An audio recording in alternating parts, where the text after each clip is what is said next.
नमस्कार, news capital express में आपका स्वागत है। बुलेटिन की शुरुआत करते हैं खास खबरों के साथ। जबलपुर रानी दुर्गावती यूनिवर्सिटी हमेशा से ही अपनी कार्यप्रणाली को लेकर सवालों के घेरे में बनी रहती है।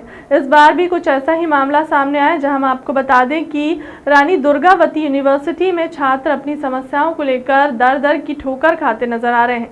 वहीं पर मौजूद कर्मचारियों और अधिकारियों द्वारा छात्रों के समस्याओं के निराकरण के लिए उसने रिश्वत की मांग की है, जिसके अंदाजा लगाया जा सकता है कि रानी दुर्गावती यूनिवर्सिटी किस प्रकार से भ्रष्टाचार में लिप्त हो चुकी है। ताजा मामला छात्र संदीप मिश्रा और सुरेंद्र कुमार का है, जो कि कटनी से आकर रानी दुर्गावती यूनिवर्सिटी के चक्कर काट रहे हैं। छात्र संदीप मिश्रा ने बताया कि रानी दुर्गावती यूनिवर्सिटी के गोपनीय विभाग में पदस्थ पवन यादव के द्वारा उसकी मार्कशीट में करेक्शन को लेकर 2000 की रिश्वत की मांग भी की थी। ये अलग चले जाएगी, मालूम, ये अलग जाएगी। क्यों? किसका नाम ले रहे हैं?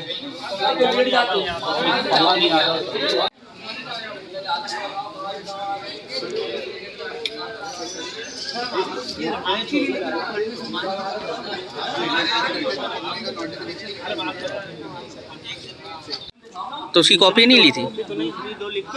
लिखो आप।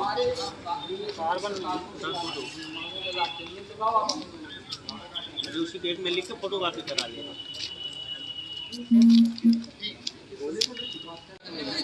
इसके ऊपर आया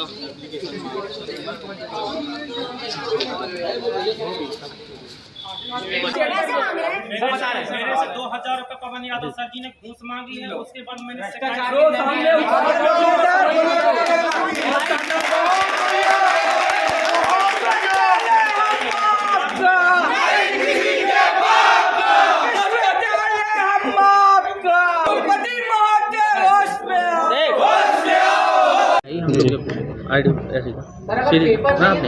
जी बताएं। मेरा नाम संदीप कुमार है और मैं कटनी जिले का हूँ।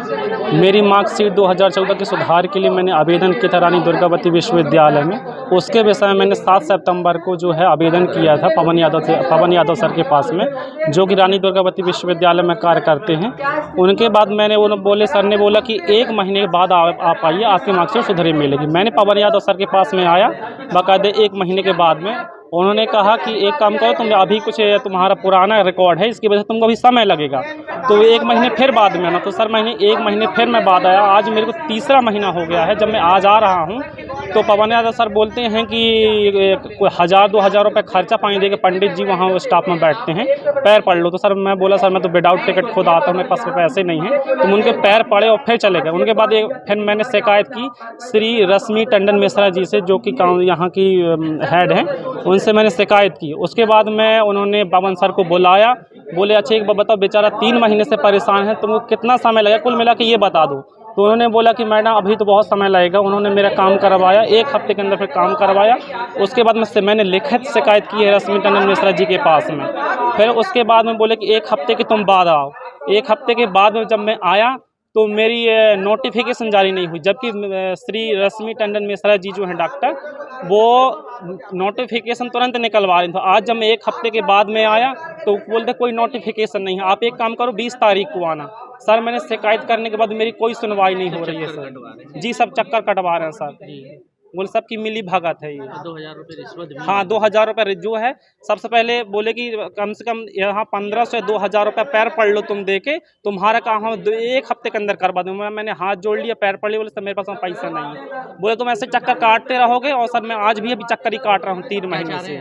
सर मेरी बस इतनी रिक्वेस्ट है कि मेरी मार्कशीट बन जाए और मैं कुछ नहीं चाहता सर।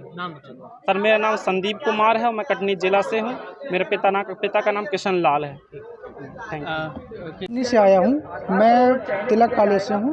मेरी मार्कशीट 2012, मैं बीकॉम का स्टूडेंट था और मेरी 2012 की मार्कशीट अभी तक मुझे प्राप्त नहीं हुई है। कोड नंबर 22 के तहत रुकी हुई थी किसी कारणवश से। तो मैंने अपने कॉलेज में आवेदन दिया, 2 बार 3 बार कॉलेज में आवेदन देने के बाद फिर मेरे को बोला गया कि आप RDBB चले जाइए। RDBB मेरा ये 5वां चक्कर है और मेरे को बोला गया कि 4 साढ़े 4 बजे तक आप रुकिए, और जिसमें मार्कशीट छपती है वो कागज़ नहीं है मेरे पास। तो मैं अभी तक रुका हुआ हूँ, लेकिन मुझे अभी मार्कशीट अभी मुझे प्राप्त नहीं हुई है। कितनी बार यहाँ पे आ चुके हैं? ये मेरा ये 5वां चक्कर है। कब से आ रहे हैं? मेरे को करीबन ये 6-7 महीने हो गए।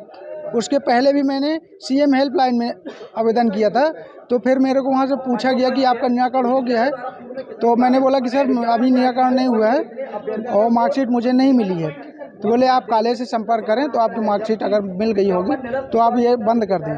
फिर मैंने कॉलेज से संपर्क किया, वो मार्कशीट नहीं मिली मुझे। फिर मैं आई, मार्कशीट आपकी गुम गई थी या उसमें करेक्शन था कुछ? हमने 2012 में जो पेपर दिया था, पेपर देने के बाद कोड नंबर 22 के तहत हमारा रिजल्ट रुका हुआ था। उस कारण से हमारी मार्कशीट नहीं मिली थी। हमने अपने कॉलेज में आवेदन दिया, कॉलेज वाले बोले आपका आवेदन स्वीकृत हो गया, हमने RDBB भेज दिया, बट RDBB हमारी अभी मार्कशीट अभी तक नहीं भेजी और 2012 से 2022 चालू हो गया। 3 साल मतलब 10 साल में मैं 3 बार ग्रेजुएशन कर सकता था और मेरी उम्र हो गई है और धीरे धीरे हो रही है।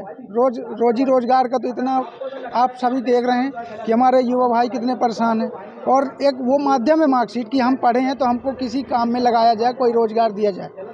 लेकिन किसकी गलती मानते हैं ये? साफ तौर पे गलती जो यूनिवर्सिटी है भाई। देखिए हमने मार्कशीट हमने पढ़ाई की तिलक कॉलेज से, तिलक कॉलेज संस्था ये RDBB से जुड़ी है, तो RDBB के जो अधिकारी कर्मचारी हैं वो अगर टाइम पे अपना काम करें, वो अपना टाइम पे हर बार करें, तो हम छात्र उतनी दूर से यहाँ जबलपुर क्यों परेशान हो, है ना। और मेरा नाम सुरेंद्र कुमार चौधरी, मैं कटनी से हूँ, तिलक कॉलेज का भूतपूर्व स्टूडेंट, BCom फाइनल। कटनी के छात्र हैं जिन्होंने BCom फाइनल ईयर की मार्कशीट जो है करेक्शन करने के लिए यहाँ पे विगत 3 महीने पहले दी थी, जिसमें जिनकी शिकायत है कि पवन यादव सर है, उन्होंने 2000 रुपये की रिश्वत मांगी थी कि आपकी मार्कशीट जो है जल्दी बन जाएगी और वो नहीं दे पाए। तो अभी तक 3 महीने हो गए, अभी तक ना उनकी मार्कशीट मिली और रोज़ वो चक्कर काट रहे हैं। यदि इस तरह है तो मैं चाहता हूं कि जो छात्र हैं वो तत्काल मेरे पास आएँ और लिख के शिकायत करें, और मैं विधिवत इसकी जांच कराऊंगा और उनको पनिश करूंगा मैं। ये बहुत इस तरह की चीज़ों को हम फोर्सली रोकना चाहते हैं। और RDBB के छात्र हैं जो इस मामले को लेकर प्रदर्शन कर रहे हैं और कई छात्र ऐसे मिल रहे हैं। एक छात्र मैं सब छात्रों से अपील करता हूं कि वो आएँ मेरे पास, और यदि उनकी इस तरह की शिकायतें हैं तो मेरे पास दें, मैं उसकी विधिवत जांच कराऊंगा और चाहूँगा कि जो इसके लिए दोषी हैं उनको कठोर दंड दूँ। कंपनी के कार्य क्षेत्र मेटल्स, पल्प और फाइबर, केमिकल्स, कपड़ा, कार्बन ब्लैक, दूरसंचार, सीमेंट, वित्त सेवाओं, फैशन और नवीनीकरण ऊर्जा कंपनी का मध्य प्रदेश में व्यापार, UltraTech cement plant, Grasim Nagda में फैक्ट्री, सिंगरौली में बिजली उत्पादन संयंत्र, सतना में नवीनीकरण ऊर्जा संयंत्र, हीरा नंदिनी ग्रुप कंपनी के कार्य क्षेत्र भारत में सबसे बड़े real estate developers, Mumbai, Bangalore, Chennai में परियोजना के साथ स्वास्थ्य, शिक्षा, ऊर्जा और आतिथ्य में विद्युतता लाई है। दुनिया का दूसरा सबसे बड़ा डेटा सेंटर योटा NMI ने अपने एकीकृत योटा डेटा सेंटर पार्क में सहायक योटा इंफ्रास्ट्रक्चर के तहत नवी मुंबई के लॉन्च किया। कंपनी के कार्य क्षेत्र automobiles, steel, airlines, hotel and hospitality company का वितरण। टाटा समूह भारत के सबसे पुराने और सबसे बड़े औद्योगिक समूह में से एक है। आज निवेशकों से बात करने मुंबई आया था। मुझे प्रसन्नता है कि मध्य प्रदेश में निवेश के लिए इन्वेस्टर्स ने जबरदस्त उत्साह दिखाया। वो मध्य प्रदेश की संभावनाओं का दोहन करने के लिए तैयार हैं और ग्लोबल इन्वेस्टर समिट में भी आ रहे हैं। और उन्होंने जो प्रतिबद्धता जताई है निवेश की मध्य प्रदेश में, उसको देखते हुए रोजगार के अवसरों में व्यापक बढ़ोतरी होगी। हमारे नौजवानों को रोजगार मिलेगा।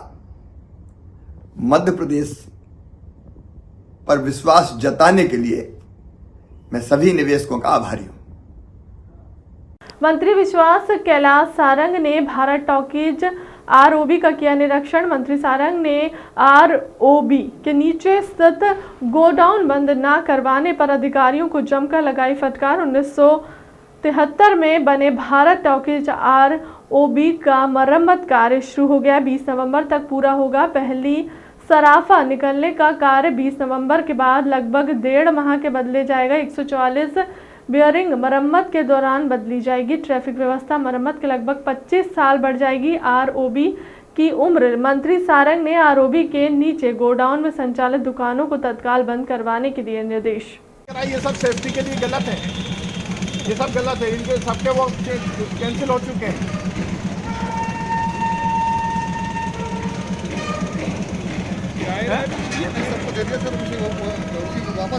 अरे कब से हो गया यार,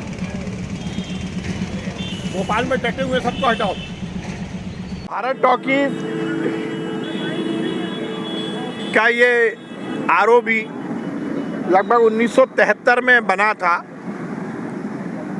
और ये पुराने भोपाल को स्टेशन एरिया से जोड़ने का एक बड़ा सेतु है, क्योंकि इतने सालों में इसमें जो बेयरिंग है वो ख़राब हो गए। पिछले दिनों भी इसको लेकर हमने दौरा किया था और ये सुनिश्चित किया था कि इसकी मरम्मत कराई जाए, क्योंकि यदि अभी मरम्मत नहीं कराई गई तो इसमें बड़ा दुर्घटना होने की आशंका थी। इसीलिए इसमें जो 144 बेयरिंग है उनको बदलने के लिए काम स्वीकृत करवाया था। आज हमने दौरा किया है। ऊपर की जो सरफेस है आरओबी की उसको निकाला जा रहा है और 20 तारीख तक ये सरफेस क्लियर हो जाएगी। लगभग 1 फीट की सरफेस है, जिसके कारण इस पर लोड बहुत है। ये 1 फीट की सरफेस हटने के बाद 20 तारीख से अगले 1.5 महीने में सभी 144 बेयरिंग को चेंज किया जाएगा, जिससे इस आरओबी की आयु लगभग 20-25 साल और बढ़ जाएगी। ये सरकार की सजगता और जो पूर्व निर्धारण की पॉलिसी है उसके अंतर्गत ये काम किया जा रहा है। 144 बेयरिंग का जब चेंज हो जाएंगे तो इस ब्रिज में की एक नई आयु शुरू होगी, नया तरह से ब्रिज काम करना शुरू करेगा और आगे का ब्रेकडाउन या किसी भी दुर्घटना की स्थिति नहीं बनेगी। 1.5 महीने में 20 तारीख के बाद 1.5 महीने में हम प्लान कर रहे हैं कि सभी 144 बेयरिंग हम चेंज कर दें। सर ये यहाँ की जो रहवासी उनके लिए फिर क्या देखिए, ट्रैफिक प्लान को हम जरूर डिस्कस कर रहे हैं कि किस तरह से, क्योंकि जब बेयरिंग चेंज होंगे तो निश्चित रूप से ट्रैफिक रोकना पड़ेगा। अभी जब सरफेस हटा रहे हैं तो हमने ट्रैफिक नहीं रुकने दिया, पर आगे उसका पूरा ट्रैफिक प्लान कर रहे हैं। रेलवे से भी बात कर रहे हैं, ट्रैफिक पुलिस से भी बात कर रहे हैं। 2 दिन बाद मैं मीटिंग बुलाने वाला हूँ, तो ट्रैफिक प्लान क्या होगा अगले 1.5 महीने का वो हम निर्धारित करेंगे। सर आपका जो गुजरात दौरा रहा कैसा क्या रहा? मैं भी आज ही गुजरात से लौटा हूँ। गुजरात में एक तरफा नरेंद्र मोदी जी के पक्ष में हवा है। गुजरात की जनता मानती है कि फिर से गुजरात में भाजपा की सरकार बनेगी।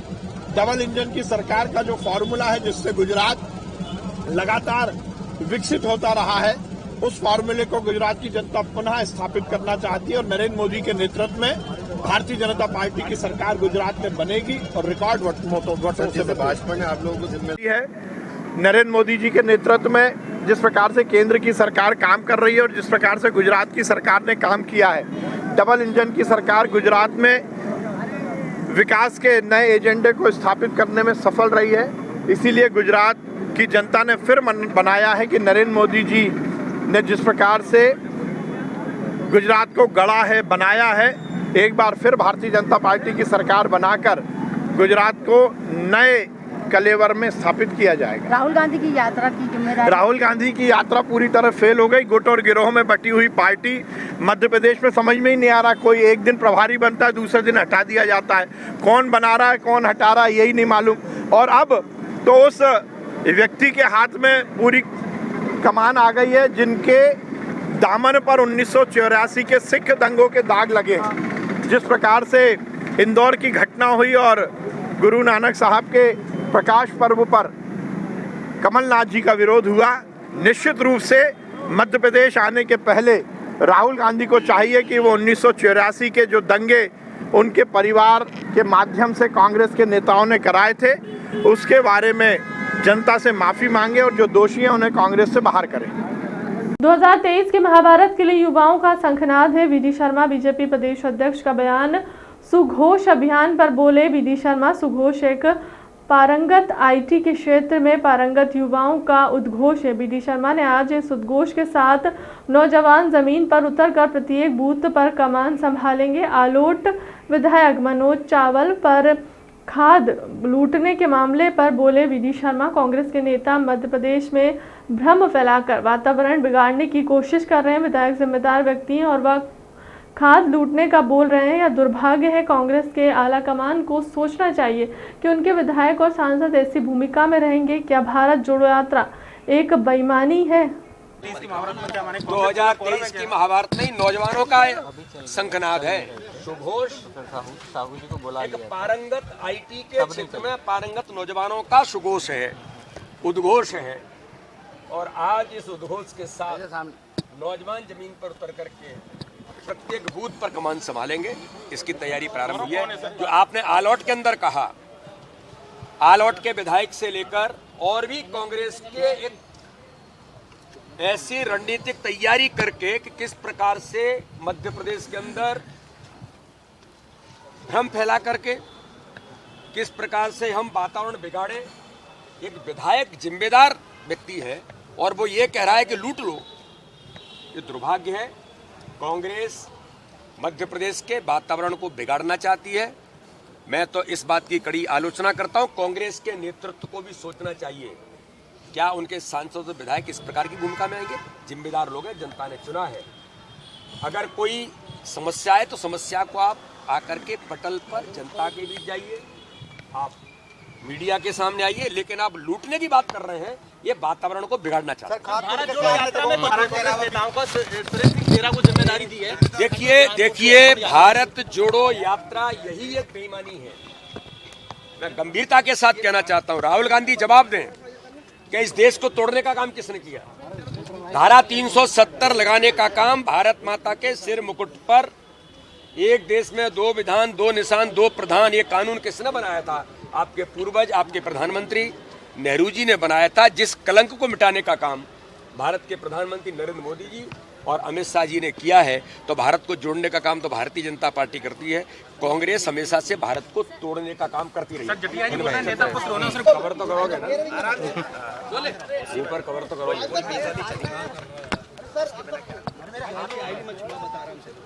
आज सुबह से आज आईटी और सोशल मीडिया का हर मंडल से 1070 मंडल के हमारे कार्यकर्ता आज सुघोष जो आईटी सोशल मीडिया के प्रशिक्षण का वर्ग है, और इसमें सभी 1070 मंडल के ट्रेंड कार्यकर्ता जो प्रत्येक बूथ के 2 सोशल मीडिया आईटी के कार्यकर्ताओं के प्रशिक्षण के लिए जाएंगे, ऐसे कार्यकर्ताओं का आज दिन भर का प्रशिक्षण है। और मैं ये जानता हूं कि भारतीय जनता पार्टी में आईटी और सोशल मीडिया के ये कार्यकर्ता एक रिवॉल्यूशनरी चेंज, एक राजनीतिक दल में इस प्रकार का आईटी और सोशल मीडिया का एक रिवॉल्यूशनरी अभियान भारतीय जनता पार्टी ने लिया है। क्योंकि एक बड़ी ताकत जो जमीन पर भारतीय जनता पार्टी के कार्यकर्ताओं ने खड़ी की है, जो प्रत्येक बूथ को डिजिटल बूथ बना करके बूथ विस्तारक अभियान में हमने किया था, यही आईटी की टीम और पारंगत बन करके समाज में खड़ी हो। इस नाते से आज दिन भर इन कार्यकर्ताओं का प्रशिक्षण यहाँ पर होगा। क्या ये माना जाए 2023 का खजुराहो में G20 23, 21, 22, 23, 24, 25 लगभग उसकी तैयारी वहाँ प्रारंभ हो गई है। और मुझे बड़ा खुशी है, गर्व है कि खजुराहो के अंदर G20 का आयोजन होगा। मैं माननीय प्रधानमंत्री जी को, माननीय विदेश मंत्री जी को और पूरे नेतृत्व को इस बात के लिए खजुराहो सांसद होने के नाते से बहुत बधाई देता हूँ। और खजुराहो की जनता, बुंदेलखंड की जनता आतुर है, उत्साहित है G20 के स्वागत और उन सबके सत्कार और सम्मान के लिए। माननीय प्रधानमंत्री जी का आगमन होगा जैसा समाचार पत्रों में मैंने आज पढ़ा है। कंफर्मेशन क्या है अभी एकदम मैं नहीं कह सकता। लेकिन अगर ऐसा होगा तो हमारे लिए वो सौभाग्य का दिन होगा। प्रदेश कांग्रेस मीडिया विभाग के अध्यक्ष के मिश्रा ने प्रदेश में सरकार और भाजपा नेताओं के संरक्षण में जमाखोरों द्वारा किसानों के लिए मिलने वाले यूरिया खाद की कालाबाजारी करने वालों के पक्ष में सरकार द्वारा किए जा रहे आत्मसमर्पण को एक गंभीर मामला बताते हुए कहा कि आखिरकार क्या कारण है किसान पुत्र प्रदेश के मुखिया शिवराज सिंह चौहान द्वारा यूरिया खाद के संकट को लेकर अल सुबह ही ली गई 3 वर्चुअल बैठक और इसमें अधिकारियों के दिए गए स्पष्ट निर्देशों के बावजूद भी खाद की जमाखोरी क्यों और कालाबाजारी धड़ल्ले से जारी क्यों है। उन्होंने गुरुवार को रतलाम जिले की आलोट विधानसभा क्षेत्र से निर्वाचित कांग्रेस विधायक मनोज चावला द्वारा किसानों को यूरिया खाद नहीं मिलने के खिलाफ उठाई आवाज। मध्य प्रदेश में कानून के राज का माहौल उड़ाया जा रहा है। अघोषित आपातकाल की तर्ज पर निरंकुश नौकरशाह सरकार के दबाव में गैर संवैधानिक कार्य कर रहे हैं। विपक्ष की वाजिब आवाज जो जनता के हित में उठाई जा रही है उसको बलात् दबाया जा रहा है। प्रदेश में कृत्रिम खाद का संकट उत्पन्न किया जा रहा है। जमाखोर और कालाबाजारी करने वाले लोग सरकार और प्रशासन को सीधी चुनौती दे रहे हैं और सरकार ने इन जमाखोरों और कालाबाजारों के समक्ष आत्मसमर्पण कर दिया है। विडंबना है कि 15 रोज पहले कल सुबह माननीय मुख्यमंत्री जी टी शर्ट पहनकर एक वर्चुअल बैठक करते हैं। डीएपी खाद को लेकर अधिकारियों को कोताही नहीं बरतने के निर्देश देते हैं। सैकड़ों टन यूरिया एक गोदाम से गायब हो जाता है। उस पर माननीय मुख्यमंत्री जी चिंता जाहिर करते हैं और उसके 3 घंटों बाद जबलपुर का जिला प्रशासन एक गोदाम से जबलपुर कलेक्टर का पदभार संभालने के बाद सौरभ कुमार सुमन गुरुवार को पत्रकारों से रूबरू हुए, जहां सभी पत्रकारों से बातचीत की। वहीं पत्रकार वार्ता में कलेक्टर सौरभ कुमार सुमन ने कहा कि जनता के सहयोग से जबलपुर शहर को विकास की दिशा में ले जाना उनकी पहली प्राथमिकता रहेगी। वहीं हितग्राही मूलक योजना का लाभ ज्यादा से ज्यादा लोगों को मिले, इस पर भी ध्यान दिया जाएगा। वहीं कलेक्टर सौरभ कुमार सुमन ने कहा कि सड़क में आवारा पशुओं को हटाने के लिए एक कार्य योजना बनाई जाएगी और भी कार्य तेजी से किए जाएंगे।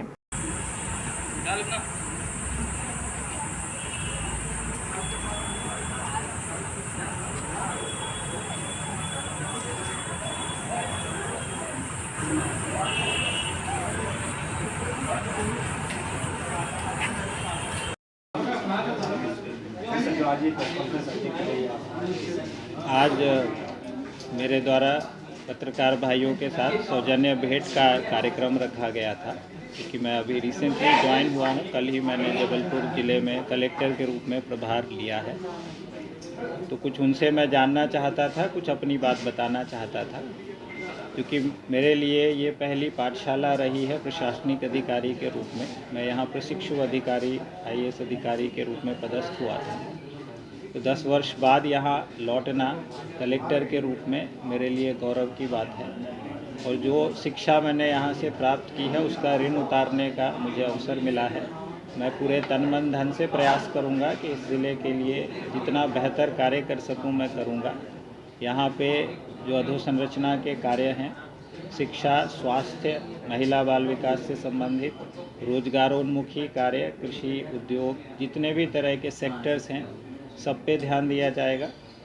सबसे ज़्यादा हम लोग सुशासन पर ध्यान देंगे कि जनता को इधर उधर भटकना ना पड़े और कानून व्यवस्था में कहीं कोई कॉम्प्रोमाइज़ नहीं किया जाए। आज जिला स्तरीय अधिकारियों की बैठक हुई थी, क्या कुछ हो जाएंगी, उससे निजात मिल जाएगी। एक्चुअली क्या सारे प्रोजेक्ट एक साथ शुरू हुए ना, स्मार्ट सिटी का कोई प्रोजेक्ट बकाया नहीं है। सर मेरा एक सवाल है कि अभी जबलपुर की स्थिति ऐसी है कि यहाँ आसपास पर्यटन के विकास की बहुत संभावना है, नर्मदा जी भी यहाँ पे हैं, तो एक रिवर फ्रंट बनाने की बात हुई थी और एक के जोड़ने की बात हुई थी, तो ग्वारी घाट से लेके बरगी तक जो एक पूरा डेवलपमेंट का ढांचा हुआ तरीके से ही किया जाता है। सड़कें पहले ज़्यादा महत्व रखती हैं तो पहले उस पर काम किया जा रहा है। उसका सैचुरेशन जो ज़्यादा महत्वपूर्ण घाट है जहाँ जन समुदाय ज़्यादा पहुँचता है, पहले उसके प्रोजेक्ट से भी कई ऐसे प्रोजेक्ट्स बनाए गए हैं जिसमें जल स्रोत जो है कई तालाबों का सौंदर्यीकरण किया गया। और उसी प्रकार चूँकि रिवर फ्रंट बहुत बड़ा प्रोजेक्ट होगा, वो छोटा प्रोजेक्ट नहीं होगा, तो किसी बड़ी भारत सरकार की या जबलपुर शहर की मेन जो समस्या है ट्रैफिक की और उसमें पार्किंग, अभी तक लंबे समय से योजना का ही बना, कुछ ध्यान नहीं दिया जा रहा, दुर्घटनाएं नहीं हो रही। आवारा की बजाय अगर हम बेसहारा कहें तो ज़्यादा बेहतर है। गौशालाओं में कहीं ना कहीं स्थान मिले और गणमान्य नागरिकों से भी ना छोड़ा जाए, उनका पालन वैसे ही हो जैसे मनुष्यों का होता है, परंतु जो शासन की अपनी जिम्मेदारी फोकस रखी गई। उस पर ट्रैफिक की बात हो रही थी, जैसे जैसे सड़कें बनेंगी होती हैं, तो उस कारण से ही फिर नई सड़कों का, चौड़ी सड़कों का की आवश्यकता। अभी मेरे द्वारा जिले की जानकारी प्राप्त की जा रही है, कहाँ कहाँ गैप्स दिखेंगे उस हिसाब से फिर आगे प्लानिंग की जाएगी। पुराने जो अच्छे कार्य चल रहे होंगे उनको आगे बढ़ाया जाएगा, कुछ कार्य जो होने थे शुरू नहीं हो पाए उसको शुरू किया जाएगा। चलिए। जबलपुर के तिलवारा थाना इलाके के मेखला रिसोर्ट के कमरा नंबर 5 में मिली युवती की खून से सनी लाश के मामले में एक सनसनीखेज वीडियो सामने आया, जहां होटल के कमरे में सिरफिरे आशिक द्वारा धारदार हथियार से युवती का कत्ल करने के बाद बेवफाई होने का हवाला देकर कत्ल की बात कबूल की। युवक वीडियो में कहते हुए नजर आ रहा है कि बेवफाई का यही नतीजा है। वीडियो में युवती खून से लथपथ तड़पती हुई दिखाई दे रही है। इसी बीच मृत युवती की इंस्टाग्राम आईडी में अन्य युवकों के साथ तस्वीरें भी पोस्ट हुई हैं। युवती की शिनाख्त कुंडम थाना क्षेत्र के भोका देवरी ग्राम की रहने वाली 21 वर्षीय शिल्पा झारिया के रूप में हुई थी। युवती पिछले 3 सालों से अपना गांव छोड़ जबलपुर में रह रही थी और अपने परिवार को ब्यूटी पार्लर में काम करने की जानकारी देती रही। मृत युवती 6 नवंबर को फर्जी आधार कार्ड के जरिए गुजरात के एक युवक के साथ होटल में ठहरने के लिए पहुंची थी।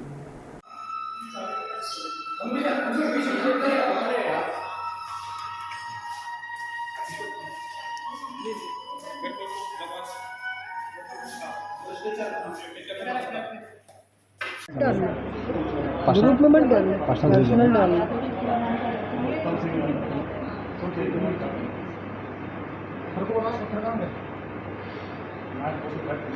कितने दिन हुआ है और पूरा घटनाक्रम क्या है? दिनांक 8/11/22 को करीब 1:45 बजे मेखला रिसोर्ट से फ़ोन आया था। उन्होंने बोले कि ये कमरा नंबर 5 में कमरा नंबर 5 बंद है, अंदर से कोई आदमी जो बुक किए हों खोल नहीं रहे हैं। तब हम लोग मौके पे वहाँ पे पहुँचे, कमरा को उनकी वो मास्टर चाबी से खुलवाए तो कमरे के बेड पे एक लड़की का शव मिला था। पूछताछ की गई, मौके पे कायम किया गया, पूछताछ की गई तो बताया कि 6 तारीख को कमरा कोई एक लड़का एक लड़की ने बुक कराए थे और लड़की तत्काल वापस चली गई थी। लड़का रात में रुका हुआ था।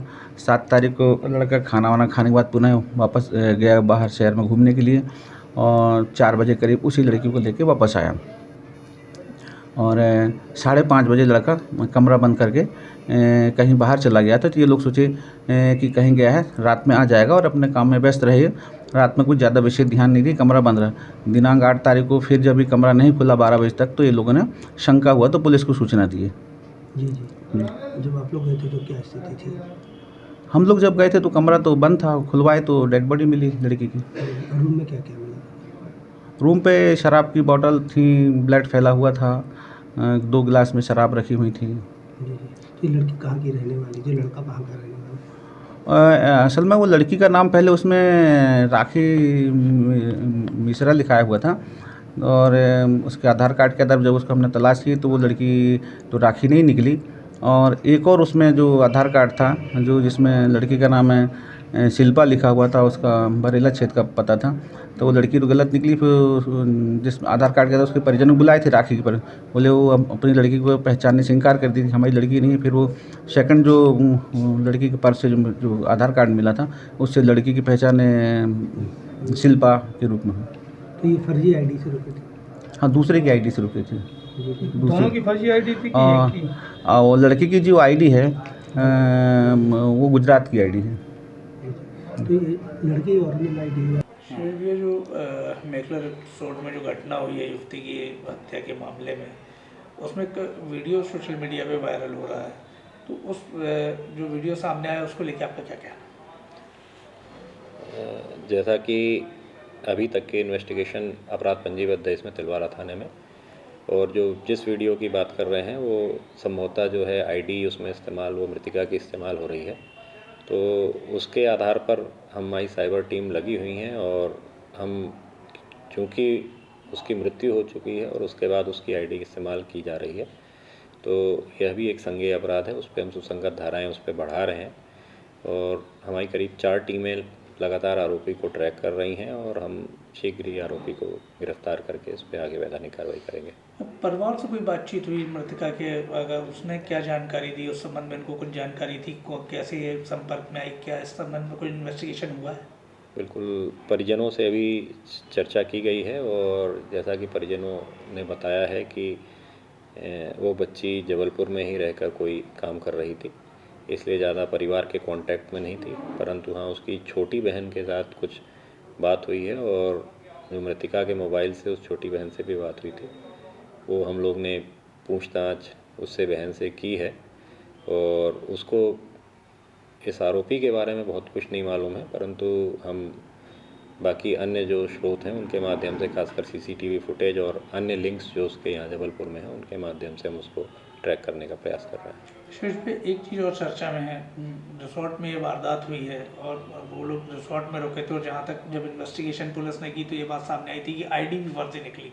तो ऐसे में क्या रिसोर्ट के ऊपर भी किसी तरह की कोई कार्रवाई होगी क्या पुलिस के द्वारा? बिल्कुल, अभी जैसा कि आप लोगों को मालूम है कि एक वहाँ पे 2-3 आईडीज़ मिली थी, और उनका वेरीफाई किया गया जो अभी गलत मिली थी। और ये मैं बताना चाहूँगा कि इस घटनाक्रम में 6 तारीख को एक आईडी के माध्यम से रूम बुक कराया गया था, जिसमें लड़का 6 को अकेले ही वहाँ पे रुका था। 7 तारीख को दोपहर में करीब 1 घंटे के लिए वो मृतिका वहाँ पे मिलने आई थी, और उसके बाद वहाँ से आरोपी अकेला जाता हुआ 7 तारीख को दिखा है। रूम लॉक करके बाहर से गया था, और जब लगातार 8 तारीख को भी रूम नहीं खुला तो होटल मैनेजमेंट ने 8 तारीख को रूम को मास्टर की से खोला था, और उनके बाद वो घटना की जानकारी पुलिस को दी गई थी। तो इस एंगल पर जैसा कि आपने बताया कि आईडी उनने फर्जी दी थी, तो फर्जी आईडी का भी हम संज्ञान में लिया है हमने। सागर जिला के विकासखंड केसली के किसान राजकुमार सिंह और सुरेंद्र सिंह राजपूत ने बताया कि इस बार विद्युत विभाग के द्वारा विद्युत ट्रांसफार्मर समय से न रखने पर हजारों एकड़ जमीन की बोनी नहीं हुई है। वहीं किसानों का कहना है कि विघ्न पीड़ितों से भी भारतीय जनता पार्टी का कार्यकर्ता हूं, और आज मैं भी परेशान हो गया हूं। अधिकारी कर्मचारी सहित राजनेताओं से ट्रांसफर मंगवाने का बात कहीं पर पूरे 2 माह बीत गए हैं, फिर भी समस्या जस की तस बनी हुई है। अब किसान जाए तो मदद मांगने कहाँ जाए।